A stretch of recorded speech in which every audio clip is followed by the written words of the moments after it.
Vaxtınızı çox almaq istəmirəm, amma həm təşəkkür edirəm sizə hamıza. Allah razı olsun.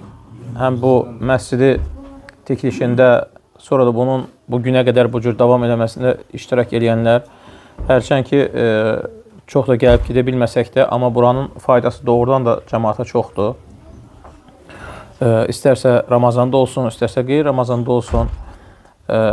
Allahdan sevmək, Allah da sizi buranı bərəkətləndirsin həmçinin və davamlı eləsin, daha da artırsın, bərəkətini artırsın. Yəni, özümüz olmasaq da xəbərləri həmişə gəlir ki, burada doğrudan da səy göstərən qardaşlar var. İstərsə iftarlarda, istərsə cəmaatın toplanmasında, bir yerdə olmasında. Allah hamımızın etdiyi səyləri bərəkət versin və qiyamət günü əcrini qat-qat artırması ilə versin.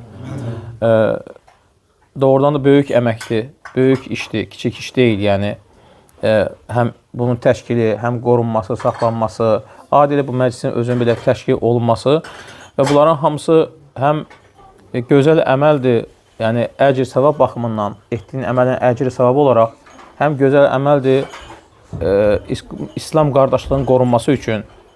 Doğrudan da, məsələn, bu olmasa, bu günlər biz məclisdə oturmasaq, bu şirinlik, bu yaxınlıq olmaz və gün-gündən də belə azalır.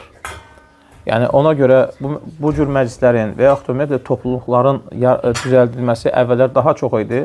İndi son zamanlar olsun ki, insanların məşğulu ilə bağlı və yaxud da iman zəifliyi ilə bağlı və s. bunun azalması da yaxşı hal deyil. Amma harada qorunub saxlanılırsa bu nə gözəl. Allah hamımızı, yəni dediyim kimi, burada səyi, əməyi olan hər kəsə Allah bərəkətləndirsin. Ona görə İslam qardaşlığı elə bir nemətdir ki, Allah Subhanahu Taala'nın bu İslam dini ilə bizdən istədiyi ən böyük məqsədlərdən biridir. Təbii ki, ən böyük tövhidin təhqiqidir. Allah Taala'nın tövhidinin tətbiq olunmasıdır. Lakin İslam qardaşlığı da onun üçün olan ən gözəl, ən əsas vasitələrdən, vəsilələrdən biridir. Ona görə oradan da bunun üçün səy göstərmək davamlı olaraq lazımdır. Davamlı olaraq səy göstərmək lazımdır. Davamlı olaraq onu ardı-arası kəsilmədən, istərsə elm məclislərindən olsun, istərsə də vacib deyil ki, yemək olsun, vacib deyil ki, illaki çay olsun. Lakin o qardaşlığı qorumaq üçün addımlar atmaq lazımdır. Lakin bu da vasitələrdən biridir ki, belə gözəl şəkildə, yəni insanları cəm eləmək üçün. Bu məsələ o qədər vacib məsələdir ki, hətta Peyğəmbərimiz, ona Allahın salavatı və salamı olsun, Məkkədən Mədinəyə hicrət eləyəndə ilk etdiyi işlərdən biri də mühacirlərlə ənsarları qardaş etmək olmuşdu. Doğrudan da qardaşlıq əzəmətli bir şeydir. Maalesef bugünkü gün bəzi insanlar qan qardaşlığı belə itirirlər.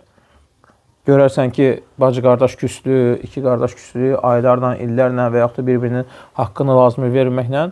Lakin etdikləri yanlış və İslam şəriəti buna çox önəm verib. İstər qan qardaşlığı olsun, istər din qardaşlığı olsun, İslam şəriəti buna çox böyük önəm verib və ikisi bir arada olarsa, qan qardaşlığı, din qardaşlığı ikisi bir arada olsa, bu daha gözəldir.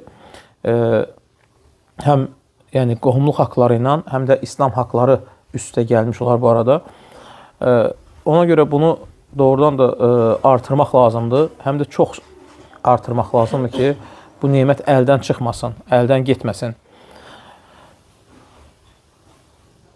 Necə ki, Allah Quranda buyurur, Ali İmran surəsində, siz cəhənnəm odunun kənarındaydınız və kuntum alə şəfə hufratin minən-nar, cəhənnəm odunun kənarındaydınız və anqadakum minhə, Allah sizi oradan qurtardı.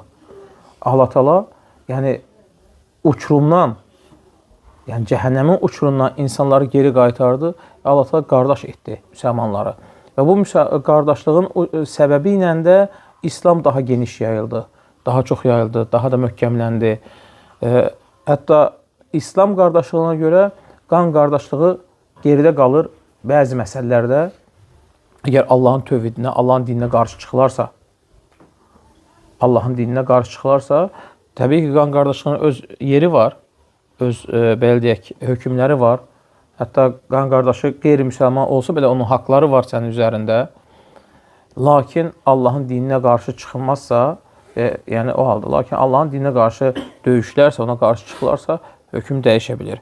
Ona görə Allahdan sevmək, Allah da bizim İslam qardaşlığımızı möhkəmləndirsin, artırsın və buna çalışıb hər birimiz bacardığımız formada vəsilə olmağımız lazımdır ki, bu əlimizdən bu nemət çıxmasın.